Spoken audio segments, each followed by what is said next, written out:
This is Fat to Fierce. Welcome to the Confidence Chronicles. I'm your host, Amy English. Join me on this empowering adventure towards a healthier relationship with food, body, and self, one delicious bite at a time.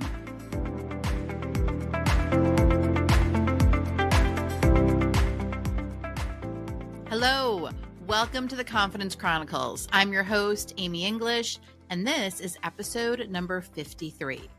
In today's episode, we're going to talk about 5 common triggers for emotional eating and some ways that you can begin to overcome them. So this is going to be a hot topic. And if you're someone who struggles with emotional eating, you're definitely going to want to stay tuned.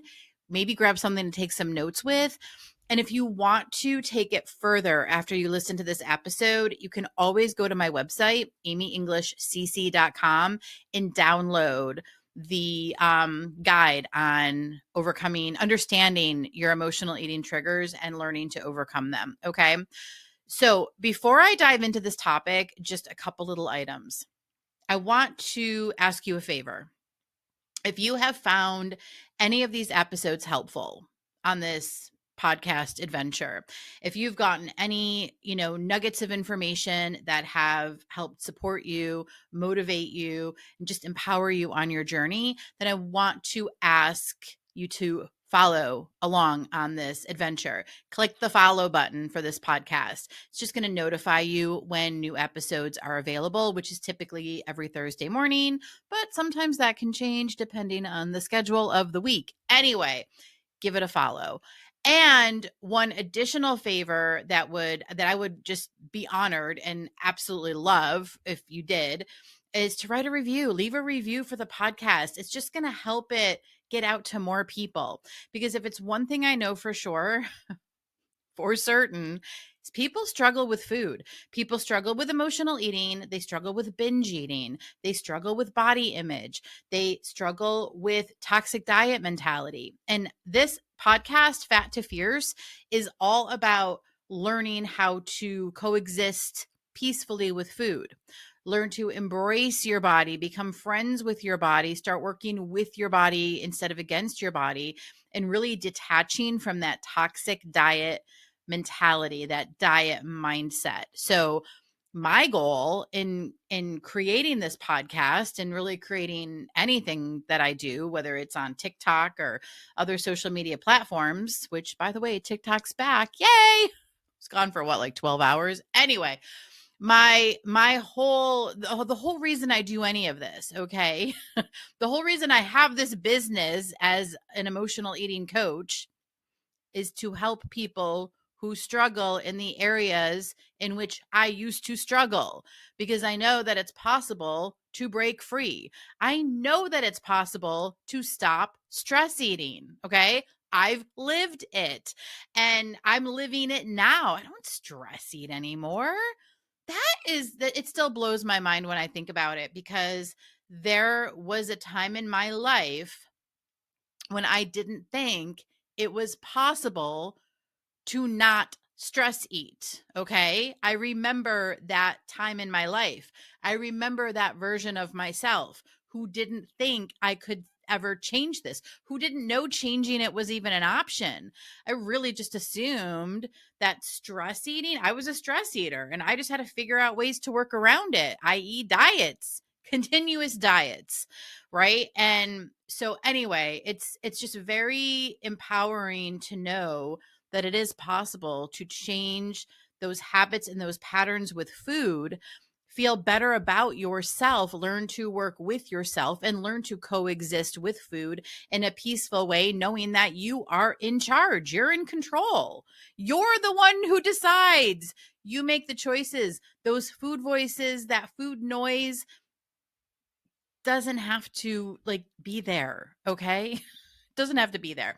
And I will say, if you're someone who struggles with cravings, really speaking of food noise, right? Food voices, you struggle with really intense cravings, and you haven't listened to episode 52, last week's episode, then I'm going to invite you to head over to that one when you're done listening to this one, because I went through a whole little guided presentation, if you will, I can't think of a better word, on how to overcome a craving. Okay. So listen to that one when you're done with this one. But this one, let's dive in, shall we? All right. So I'm just going to kick it off. What is emotional eating? Like, if you could describe emotional eating, what is that for you? If you were to Google emotional eating, what you would find is that it is a way of using food to cope with feelings. Okay. Now, I believe the Google definition still uses negative feelings, like it's a way to cope with negative emotions or negative feelings. But what I have found in my travels, meaning my own personal life, and with working with women really all over the world, is that it's not just the negative emotions. And that's going to come up today. It's actually one of the 5 common triggers of emotional eating. They're not all negative emotions. Okay. Hear me out. So it's like when we eat emotionally, we are eating to cope with the feelings. And a lot of times for a lot of people, this whole idea of using food to cope with feelings started at a really young age. I have shared before that my earliest recollection of eating to cope with feelings was happening when I was in elementary school, when I was getting off the school bus, coming into my home, sneaking food. Okay. So for a lot of us, it's been going on for a very long time. We just kind of didn't really know what it was. It's just kind of part of who we are and what we do. Thinking that food has all this control. Some of it is stemmed in diet culture, which we're going to get into as well, because yes, that's one of the 5 common triggers. Okay. All right. Let me not get ahead of myself, okay? I'm going to go in order here because yes, I do have some notes today. All right. So, why does this matter? Why do we want to resolve emotional eating? Why do we want to have peace with food? Why do we want to have a different relationship with food? Well, because emotional eating can really create a frustrating cycle of temporary relief, okay, that is then followed by guilt and a loss of control.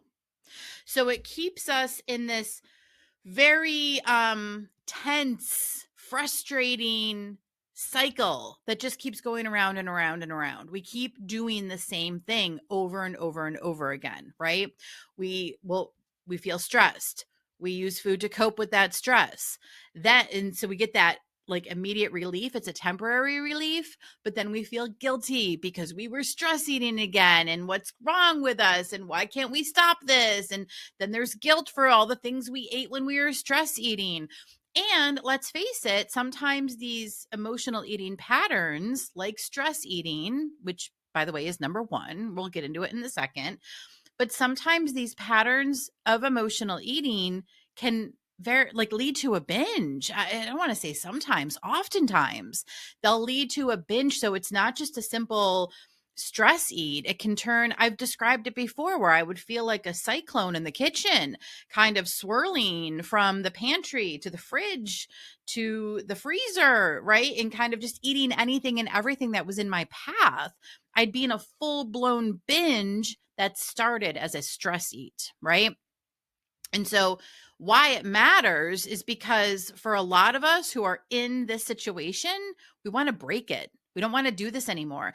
And, I had my aha in 2013 when I was diagnosed with breast cancer. I have shared this story numerous times, but I'll repeat it. It was that first month of my diagnosis when I realized I was stress eating through the entire month of December when I had gotten diagnosed with breast cancer, because lots of emotions happening there. And I was just used to using food to cope, to deal, right? To avoid, to distract, that temporary relief, to the tune of 30 pounds. I gained 30 pounds in that month. And it was at the end of that month when that light bulb went off over my head, where I was like, I don't need another diet. I don't need another weight loss solution. I got to figure out how to stop stress eating. And as I started working through that after cancer treatment and understanding more about my relationship with food, I started to discover that it was more than just stress. I was using food to cope with other feelings besides stress. Okay. And so I wanted to change that. I wanted to fix that because I something in me knew that it didn't have to be this way, which is why I had this light bulb moment. Like something in me knew that I must be able to change my relationship with food. I must be able to stop this. And I was going to figure out how. And so I often don't give that moment the credit it deserves, because that was a really powerful moment. Because let's face it, a lot of people just keep going on diets. They stay on that hamster wheel, right? Just going around and around and around. And I very well could have. I could have just stayed on that path of constant dieting instead of realizing, oh, this is different. This I don't need another diet. I know how to diet. I've been dieting since I was 10. I don't need another diet. I need to figure out how to resolve these habits with food. I need to figure out how to take my power back. I need to figure out how I can be in charge and stop thinking that food is in charge. Okay. And I was going to say, I just had a spark of a thought. I was going to say, I know a lot of people are using medication now to quiet those food voices and that food noise, in a way to lose weight. And I get that. I know a lot of people have gone that route, and that's wonderful. If that's working for you, fantastic. No shade whatsoever. But here's the thing. You can absolutely change your relationship with food with or without the medication. Because one thing that I know just from working with lots of different women is that when you start to come off of that medication, all that food noise comes back. All the food voices come back, right? The cravings come back. Those urges to eat come back, which are likely tied to different emotions. All right. So while the medication is helpful while you're on it, you're going to want to find a way to resolve the food voices for when it comes time to end that medication. Okay. Or if you want to come off that medication, or I don't know, say your insurance doesn't cover it anymore, or it's a whole supply demand thing, whatever, by all means, whatever's working is working, but also learn how you can yourself change your relationship with food and overcome emotional eating so that you don't have to rely on this for the rest of your life if you don't want to. Okay? Because it's possible you can. All right.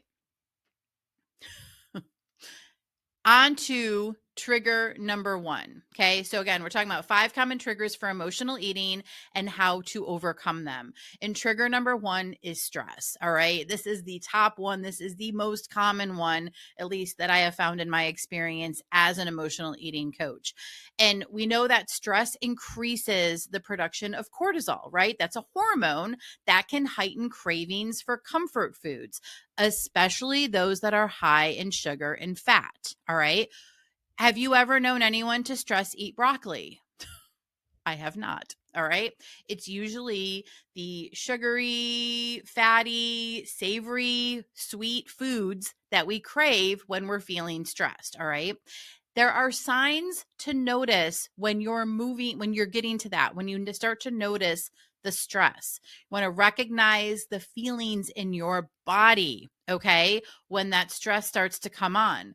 It might be a tight feeling in your chest or in your stomach. You will notice urges to eat. You start thinking about food when you're feeling overwhelmed or pressed for time. okay? When there's a lot happening and you just want to check out with a bag of cookies or whatever, okay?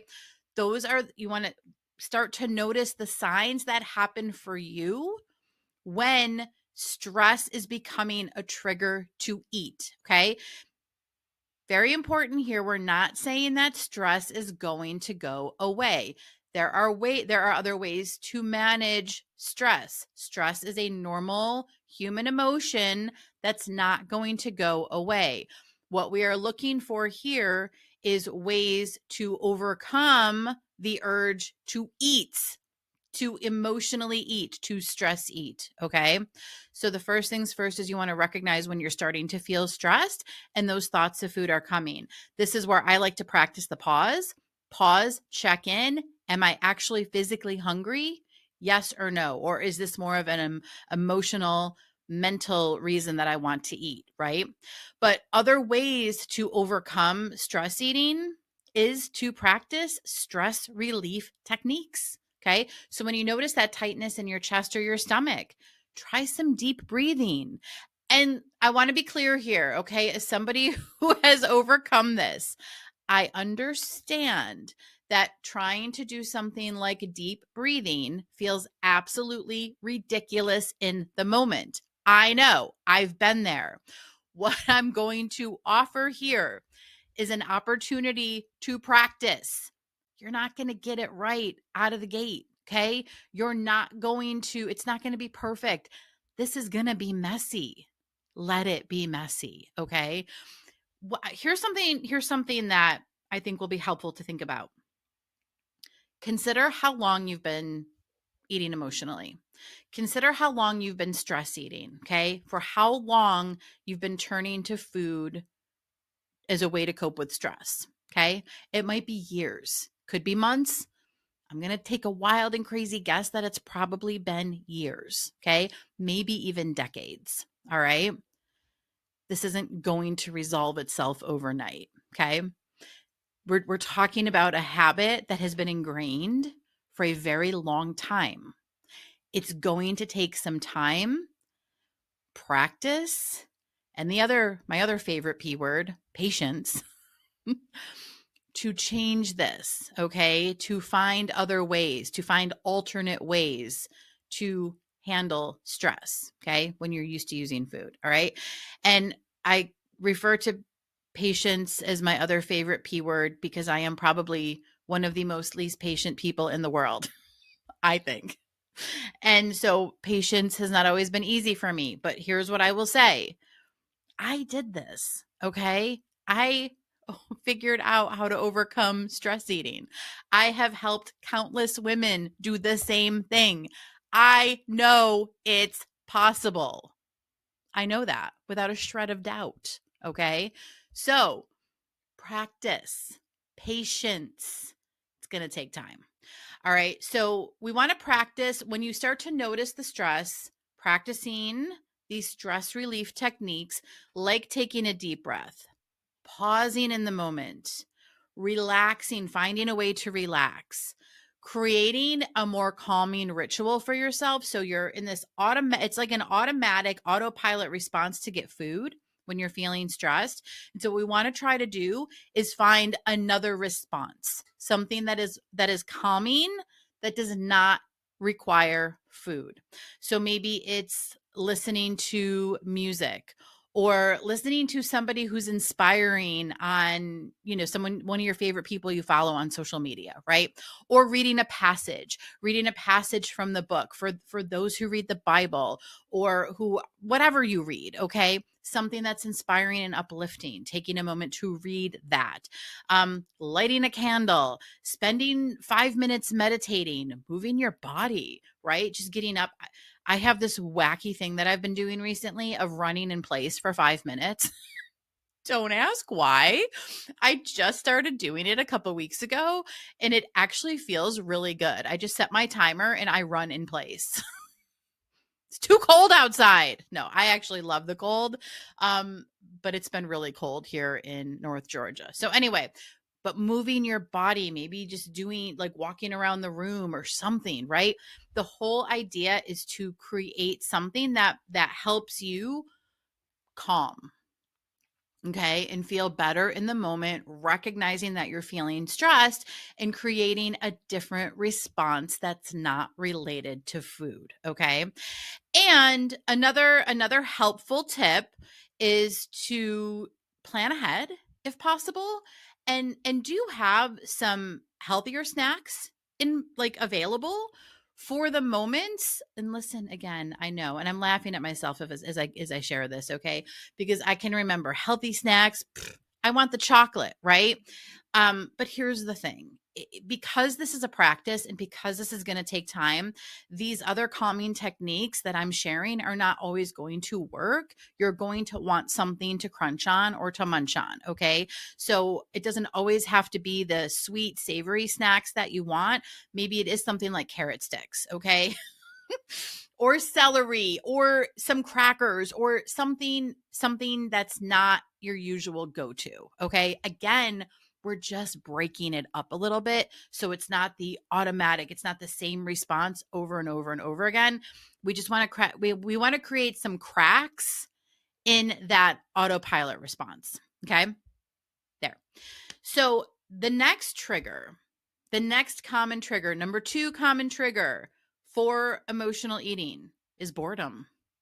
And this is one of the ones that I really never considered because I was so focused on overcoming stress eating.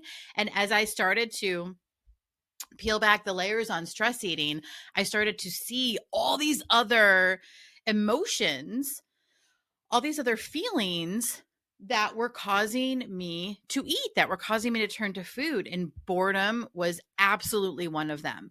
We look to food for entertainment. Okay. When we're feeling bored, it's like eating, it's eating as a way to fill time or create some sort of stimulation, right? It becomes like a really easy and temporary escape from the monotony. And so signs you can look for in boredom are eating again without hunger. Okay. You're not physically hungry. This is a mental and emotional hunger that you're looking to fill.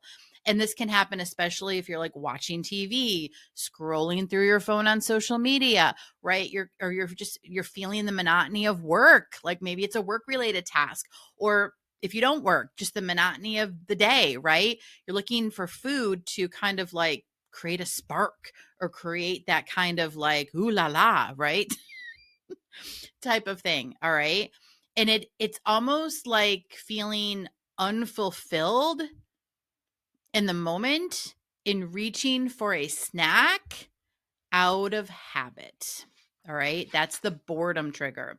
And so, what are some ways to overcome this? Get curious with yourself. All right.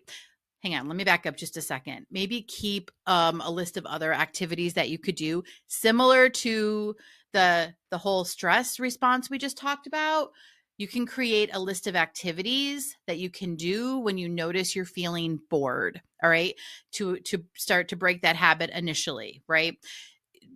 What are some activities? Maybe journaling, right? Going for a walk, working on a small project, reading a chapter of your book, doing something different, something to break up the monotony, but also get curious with yourself. Okay. Curiosity can really go a long way. You want to ask yourself, what am I really looking for in this moment? How else can I fulfill that need besides food? All right. That can be a really powerful question for you to ask yourself when you notice that you are feeling bored or you're feeling that monotony or you're just looking for something to like light up the moment. All right. What is it? What can you do besides turn to food? All right. And let me be clear, this entire this entire practice that we're talking about right now is for people who want to change the autopilot response of emotional eating. Okay. So when you notice you're stress eating, you notice you eat when you're bored, you notice you eat when you're feeling sad or lonely, which is trigger number 3. Okay. And you want to change this. You want food to stop being that thing that's front and center, right? That thing that you automatically do, eating, right? You want to change that. This is for you. All right. So emotional pain from sadness or from loneliness can lead us to seek comfort from food. I have talked about this before with the texture of food. I would typically go for something that was soft, creamy, smooth, right? I was looking for that comfort. A warm brownie feels like a warm hug, right? It's that emotional support we're looking at food to provide. All right.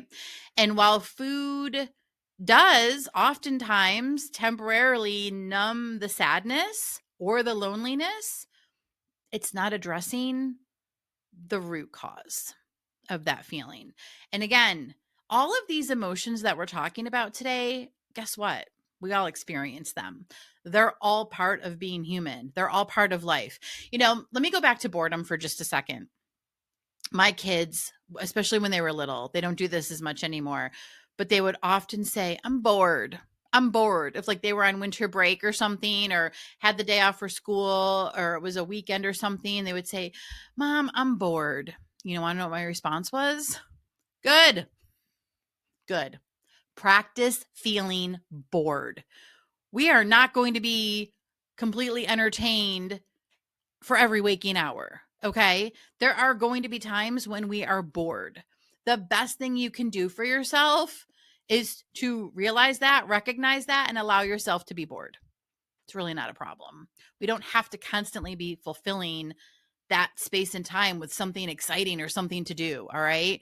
While it's nice to have little projects and find ways, little activities that you can do to break it up, there's also a lot of power in just realizing sometimes you're going to be bored, and it's fine. It's temporary. It's not forever. All right.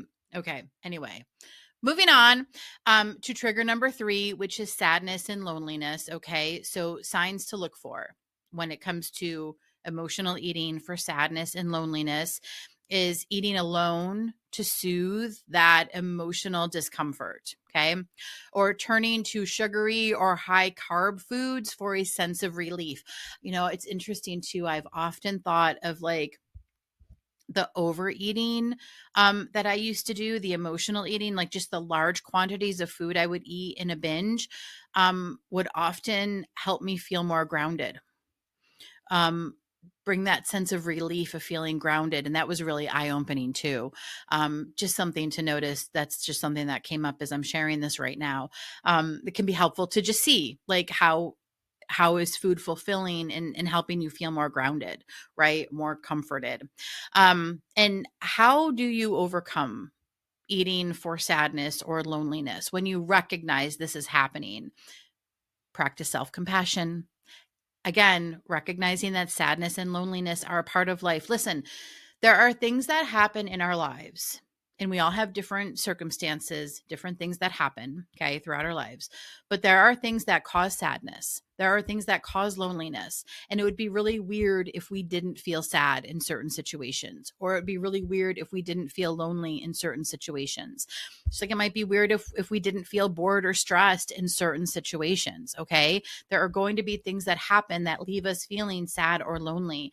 And having compassion for ourselves in those moments is really huge. You can even just put your hand on your heart and say, it's okay to feel this way. Acceptance for feeling sad, acceptance for feeling lonely. I am enough just as I am. It is okay to feel this way. This is a normal human emotion. Okay. Getting into that practice of accepting your emotions is huge. All right. You can also reach out for support. This is just some ideas on how to overcome this when food is the go-to, right? So number 1 is practicing self-compassion that we just talked about. Number 2 is reaching out for support, getting help, whether it's a friend, a support group, a therapist, a counselor, a life coach, hi, or just connecting with loved ones, right? Whatever that is, finding that support, reaching out for that support can be really helpful. And also expressing your emotions. Again, these are all normal human emotions we're talking about, right? We've all experienced sadness at some point or another, okay? And writing about that, expressing yourself, journaling, getting it out. Was it last week or the week before that I talked about the temper tantrum on paper? Did I share that in this podcast? I'm pretty sure I did. But journaling, getting out whatever you're feeling on paper can be incredibly helpful. Okay. So again, these are what these are doing. If you've noticed a trend here and are ways to overcome the trigger of these are all ideas that are breaking up the automatic response to get food. Okay. We're breaking that pattern. We're breaking that cycle by doing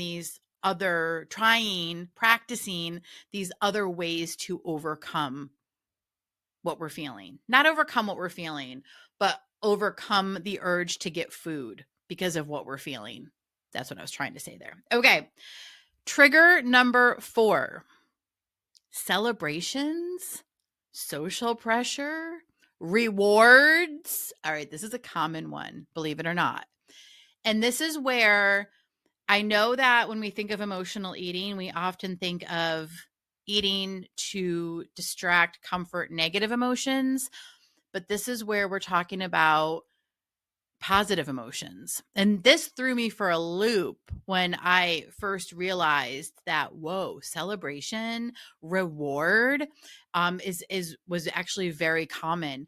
Thinking of something, something exciting happened, something good, some good news. Let's get cake. Let's get ice cream. Let's turn to food almost as a way to enhance the feeling. It was this connection of food to a positive emotion, a positive feeling that really blew my mind and was pretty fascinating. Anyway, because food is often tied to celebrations, right? Birthday cake, all those things.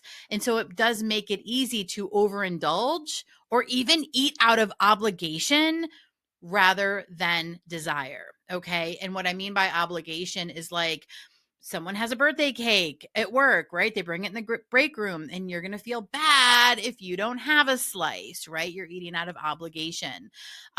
So signs to look for when it comes to celebrations, social pressure, and rewards, like if those feelings are leading to an emotional eat, just recognize where you're feeling pressured to eat at a social gathering or using celebrations, rewards as an excuse to overeat. Just notice if that's happening to you. Again, it took me some time as I was working through all of this on my own personal journey before I started to realize the connection between these more what are considered positive emotions, celebration, reward, and food. And it was just kind of like, oh yeah, I guess I do that too. Again, not with judgment or criticism or anything like that, but just awareness. It's an awareness, just recognizing that this can happen too. And some ways to overcome this urge to eat out of obligation or celebration is try setting intentions beforehand. You just decide how you want to feel after the event. And align your choices with that goal. This is actually a really positive question to ask yourself. Like, how is that cake going to leave me feeling? How is that ice cream going to leave me feeling? Am I okay feeling that way? I mean, I still ask myself these questions all the time during the holidays. How am I going to feel after I eat these cookies that my mom brought? How am I going to feel after I eat this ice cream? Am I okay with that? Do I want to feel that way? Am I going to be okay if I feel that way? And then at that point, I make the choice. Am I going to have it or not? Okay. Other ideas is to focus on the connection, focus on the people you're celebrating, focus on the situation you're celebrating, focus on the reward that you're celebrating, right? Focus on the event rather than solely focusing on the food. And remember, and this is a big one, and I know we've talked about this before, a lot of times we'll only see certain foods at certain gatherings like birthday cake, right? I mean, not everybody eats birthday cake every day. I mean, maybe some people do. I don't know. No judgment. If that's you, it's fine. But like, we'll think, oh no, I got to have this because I'm not going to get to have it again. And that's just not always the case. Like, I mean, I don't know about you, but I could go to my local Publix or whatever grocery store and get a birthday cake right now if I wanted to. Okay. It's fine. We like what I'm saying is like lose the idea of lack, right? Like I'm never going to have this again or I can't have this again. No, like pretty much anything is always available, okay? Some form of it, right? So that whole lack mentality, that idea that better have it now or else you're not going to get any, we can just kind of let that go. And then also allowing flexibility. And I think this goes with all of the triggers, quite honestly. It's like enjoying smaller portions of your favorite treats without guilt by practice the mindful eating, right? There's room for everything. Listen, I have a client who enjoys a piece of chocolate almost every day. A piece of chocolate. She enjoys it. Small portion. She's not going overboard. She's not in this lack mentality mindset, right? She's mindfully eating it and enjoying it, and that's working for her, right? So you can practice this too. All right. Trigger number 5 when it comes to emotional eating, and I touched on this earlier, is the diet mentality. Okay. The toxic part of the diet mentality. And here's what I mean by this. So, restrictive dieting can lead to feelings of deprivation, right? We're depriving ourselves from eating certain foods, which can then trigger emotional eating when the cravings for that food we're depriving ourselves of become overwhelming, right? I can remember being on really restrictive diets in the past. God knows I've been on probably almost all of them. And just remember thinking of like the pizza or the chocolate or the cake or the ice cream that I wasn't getting to have. And I would just like become fixated on that food until, the floodgates would open, the dam would break, the floodgates would open, and, I'd be sitting in a sea of the food, emotionally eating because I was feeling, again, that lack mentality, right? That we talked about a little bit when it came to the celebrations and the rewards. So it's just important to notice how the role that restrictive dieting can play when it comes to emotional eating when you have not raised awareness and resolved these patterns in yourself, right? So some signs to look for when it comes to the dieting mentality as a trigger for emotional eating are very much that all or nothing mentality, right? All or nothing when it comes to thinking about food. I've already eaten badly today, so I might as well just keep going and wait again until Monday. Okay. Y'all know that trigger. We all know that one. Well, I already screwed up today, so I might as well just have everything that I've been restricting from myself. Okay. Yeah. Not helpful. And also that can create the binging, right? Binging after periods of restriction, like when the diet ends. Okay. I remember this, it was a 6-week thing that I did. This is many, many years ago. It was like some sort of like 6-week, 20-pound, thing, competition type thing, right? And you would eat really restrictive for 6 weeks, lose 20 pounds, and then there was some reward tied to it. It was like a local gym when I lived in Buffalo. Anyway, after that ended, like, what do you think people did? They went hog wild on all the food that they couldn't have for the 6 weeks when they were being super strict and super restrictive. Okay. This is how we know that toxic diet mentality just does not work. Okay. It's not helpful. It doesn't work. And yeah, and I'm going to go into the medications again, because even when you're on those and they're blocking the cravings, they're blocking that part of your brain and everything like that for so long, a lot of people eventually either, have to come off the medication for whatever reason. And it's the same thing that's happening, right? It's like coming like in gangbusters, like all those urges to eat are just coming right back. It's because that hasn't been resolved. Okay. What we want to do, again, no shade, not knocking, whatever way works for people for weight loss, that's beautiful. You do you.